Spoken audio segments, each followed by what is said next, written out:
Hello again, everyone. I'm Brian. I'm Austin. And we're the Sports Bandits. And today we're going to do our surprises show. The first thing we're going to talk about is our biggest surprise team of the year. Austin, who do you have? Well, I'm going to go within the Big 12. I'm going to say Iowa State. They're the butt of all jokes in the Big 12. Pretty much forgotten being all the way up there in Iowa. But they're off to a surprising undefeated start to their season. That had a big emotional win in the rivalry game, overtime game against Iowa.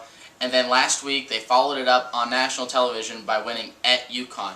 So I see Iowa State as a legitimate team that people are going to have to take seriously this year, and I think they'll definitely make a bowl game. Yeah, I'm going to stay in the Big 12 too, and my team's not so much a surprise team as it is a team that has now earned my respect back, and that's the University of Texas. I've been really down on this team this year after last season with Garrett Gilbert playing the way he did, and then the way they came out and played against Rice, and the first half against BYU. And now that Garrett Gilbert's out of the picture and they've got Case McCoy and David Ash running the show, I really see this team coming back to where they were when the real McCoy was there. And I see Texas is now a national power again, surprisingly enough, after only one season off. Back to where they are, second place in the Big 12. Yeah, exactly. That place. To go along with our best surprise, we also have our worst surprise, the most disappointing team in college football so far. Brian, who's that for you? Well, I'm going to have to step down and to the right a little bit and go into the SEC with Mississippi State. This team had a lot of accolades coming into the season this year, and they had two good chances at the very beginning of their season to prove that they could run with the big dogs, and they failed miserably in both of them. They lost at Auburn, and they lost at home against LSU. I really think that this team looked on paper like it was going to be good, but in reality, they're just not ready to play with the big teams in the SEC yet. Yeah, Mississippi's had a pretty heartbreaking season so far. But I'm looking at two teams, and my criteria was pretty simple. These are the only two BCS conference teams to yet get a win through 3 weeks of the season. One of those is Boston College. They have 3 losses to Northwestern, Central Florida, and Duke. I mean, losing to Duke is generally grounds for getting you in a worst list. I mean, it's pretty bad. Only 13 points a game for BC. Not playing good whatsoever. And the other one is Oregon State. Granted, one of their losses is at Wisconsin, but to lose at home to Sacramento State is shameful, embarrassing, and probably the most pathetic loss of the season. And Oregon State should be very ashamed of themselves. All right, now moving on to something that surprised a lot of people is that the Pac-12 said that they were going to stay with 12 teams. After saying that, is this definitely a sign that A&M is going to leave the Big 12? And where does the Big 12 go from here? This was one of the questions submitted by our fans on Facebook. And Austin, what does the Pac-12 saying they want to stay with 12 teams mean to you? Well, first of all, thank you guys for submitting your questions on our Facebook page. We really appreciate it. We're glad you guys are interacting with us. But what does it say? Concerning Texas A&M, I don't think that necessarily means that they're for sure going to leave. I think that people are going to be, the schools in the Big 12 are going to be trying harder to keep the conference together. Even if it means by using legal means, by binding A&M to their TV deal, which I didn't know what this means. I actually had to figure it out. But basically, if this were to happen, Texas A&M's TV money would, or any team's TV money would go to the Big 12, no matter what conference you're in, which would make all the schools in the Big 12, unattractive to other conferences. So does it mean A&M's leaving? I don't know. I still think you have the potential to keep them here. I think, OU made a good job making a big firm statement about let's get rid of BB, let's make some changes to the Longhorn Network, maybe the Big 12 to networks concerning the Big 12 in total.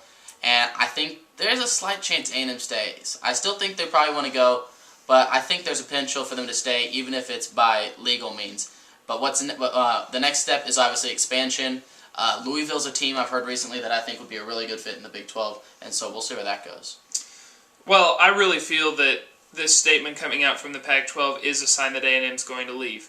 This gives the Big 12 a little bit more stability with the 9 teams that are left wanting to be in the conference, and that's going to let them pass off on A&M and look to the future and look for other teams to fill that void. So some potential teams, BYU's been tossed out a lot, and I think that BYU will get an invite from the Big 12. Whether they take it or not, that's up to them, but I do think that that will eventually end up happening. Another couple teams that I've heard tossed out are TCU, with them going to the Big East, and now the Big East starting to fold a little bit. They may be looking to try to improve their situation, even though they haven't even started Big East play yet. That was going to come next year. Right. But that might be a potential thing. And then another one is the University of Houston. Now, this would be a really big move for Houston because they've been kind of one of the smaller schools. This could really help recruiting, being in a BCS conference. But it could also help the Big 12 by taking the Big 12 market to the city of Houston, which is a very large city and has a lot of fans. And with losing that College Station area market, with A&M moving, that could kind of replace it right there. So that would be another team that might be able to fill that void. So, but yes, I do see this as a sign that A&M will leave, but I think the Big 12 will make the right moves to fix this problem. Well, we're on to our picks for this week. I believe we're tied right now. We're tied at 4-4. I came back last week. We're tied at 4-4, so we got 4 more games this week to pick. And we actually haven't talked to each other about what we picked, so this is going to be a surprise to both of us as we go. Our first matchup is an SEC matchup. The Arkansas Razorbacks are in Tuscaloosa to take on the Alabama Crimson Tide. Brian, what do you think about this? Well, I think that this is going to be one of those big-time SEC matchups. Crimson on whatever Arkansas's colors actually are, maroon. Like two teams that would have the same colors, great teams, great atmosphere, but the home team's going to take this one. Alabama is still one of the best teams in the nation, potentially the best team in the nation in my opinion. Great defense, okay offense. I think, but playing at home, they'll be able to slow down Arkansas enough that their offense will put up enough points to win this game. Well, yeah, I agree with you there. Alabama is one of the better teams in this country. Trent Richardson, the running backs, already has 8 touchdowns, Heisman caliber year. But you said it, the defense is what makes Alabama this year. They've been living on Julio Jones, Mark Ingram, Greg McElroy last couple of years. That's what got them to the national championship. And now they're going to be relying on their defense, and this defense is powerful, it's punishing, and Arkansas better be ready. But I think Alabama's going to take this one. Well, last week Clemson had an emotional win at home against the defending national champion Auburn, and Florida State had a devastating home loss against Oklahoma. Now this week Florida State travels to Clemson, and we'll see. Austin, what do you feel is going to happen in this game? Man, this is a very emotional game. It's probably the most emotional game of the year. I think Florida State's going to take this. I think Florida State, they suffered a difficult home loss last weekend, but they're still a very good team. I think they're going to use that to refocus. They still haven't lost an ACC game. They're still right in line to make it to the BCS. And I think they're going to refocus and hit Clemson hard, hit them early. I think Clemson's going to have a little bit of a hangover effect because they completely overdid celebrating a win over an average Auburn team. It's one thing to beat the national champion. It's another thing to beat the shell of a national championship team, which Clemson did, and it wasn't terribly impressive to me that they won. Someone was going to beat them this year no matter what, and I think Florida State's going to catch them off guard.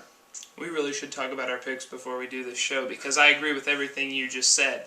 I think Florida State is a national caliber team this year. They are a great team, and they got beat by another great team last week. And I really feel that they're going to take their show on the road, and Clemson's really not going to know what hit them. I don't think that Auburn is nearly what they were last year. So the fact that Clemson beat them at home really didn't impress me that much either. I was kind of excited it happened, but still yet didn't impress me. I really think that Florida State's the much stronger team in this game and will be able to take care of Clemson fairly easily. Our third game is where game day is at this week. Morgantown for the West Virginia LSU matchup. Brian, what do you see happening? I really like West Virginia in this game, but I don't know if I'm brave enough to pick them. LSU has a great defense, and they've just been playing lights out all season long. West Virginia's got a great home crowd atmosphere. The students are fired up. I heard this morning that they're selling extra student tickets to the game and packing the student section shoulder to shoulder, aisles, everything, to try to get more students into this game. So, I want to put LSU on upset alert, but I really think LSU's defense is going to be too strong for West Virginia to overcome in this game. Well, yeah, I agree. LSU has got a defense that's right up there with Alabama's, and they've been showing it these last few weeks, including a win at Mississippi State. And I think that's going to continue this week. I think LSU's defense is going to win this game for them, and probably a pretty low scoring affair. Yeah. Well, our last game, what I feel is probably the biggest game of the week. It's our only top 10 matchup, and I think the biggest game this year in the Big 12.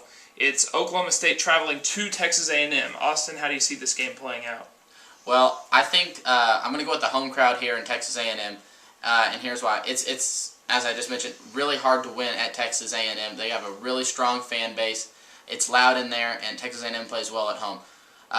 They have an explosive offense with Ryan Tannehill and Cyrus Gray, and I think they're going to be able to put up a lot of points. The one thing that maybe makes me questionable about this is the fact that A&M really hasn't played anybody this year, and OSU's already played a middle of the morning game against Tulsa, we'll say, and also played against Arizona. So OSU's a little more tested, but they're not road tested. So that's where I think A&M is going to edge them out in a very high-scoring affair.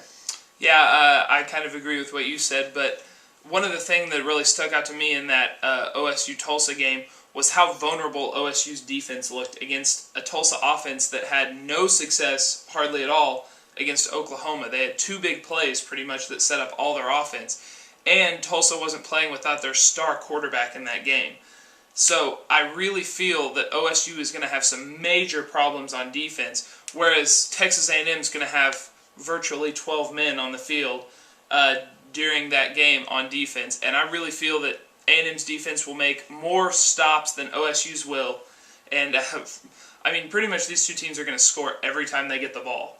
So if anyone gets a turnover or makes the other person punt, that's like break point in tennis right there. It's going to be that high scoring. Arena game, basically. Yeah, I agree. But in the end, I think that Texas A&M is going to make more defensive plays than OSU and will be able to take this game. So I guess no matter what, we're going to be tied after this week in Be Picks sure to 2. tune in next week to see which one of us may take an advantage in the standings. As again, we pick all the same games. Maybe that just means we're really smart or something. Yeah, we know we have inside information, I guess. We don't have inside information. Please do not send the cops to us. Well, before we get arrested, I'm Austin. And I'm Brian. We'll see you next week.